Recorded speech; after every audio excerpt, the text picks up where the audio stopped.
నమస్తే అండి. నా పేరు డాక్టర్ శివరామ్ కృష్ణ కొండ. నేను కన్సల్టెంట్ ఫిజిషియన్ విరించి హాస్పిటల్స్లో పనిచేస్తున్నాను.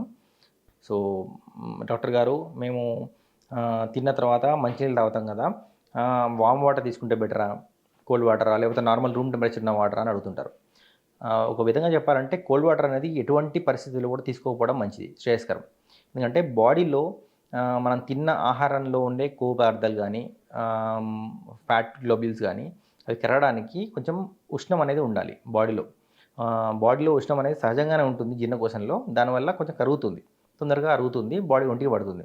అయితే మనం కోల్డ్ వాటర్ తీసుకుంటే ఏమవుతుందంటే బాడీలో ఉన్న కొవ్వు పదార్థాలు జామ్ అయిపోతాయి.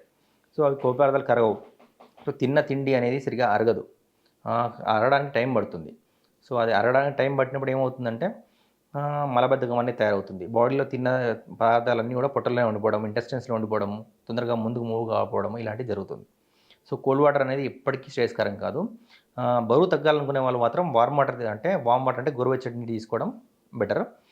బరువు తగ్గాల్సిన పని లేదు, నార్మల్గా డే టు లైఫ్ గడపాలనుకునే వాళ్ళు, ఎటువంటి హాని లేదనే వాళ్ళు నార్మల్ రూమ్ టెంపరేచర్ ఉన్న వాటర్ కూడా తాగొచ్చు.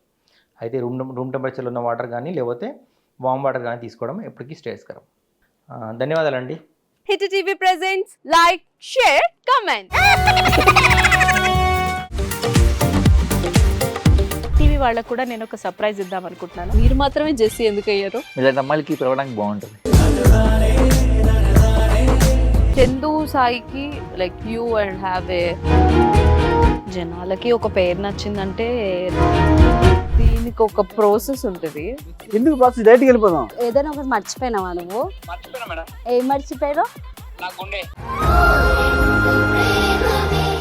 ఏదో ఆ టైంకి మన సుడి బాగుంటే ఎవరన్నా చూపిస్తే రాయగలం కానీ డోర్ టు డోర్ సేల్స్ చేసేవాళ్ళు. శారీ వస్తుంది కదా, శారీలో వెనకాల కట్టుకుని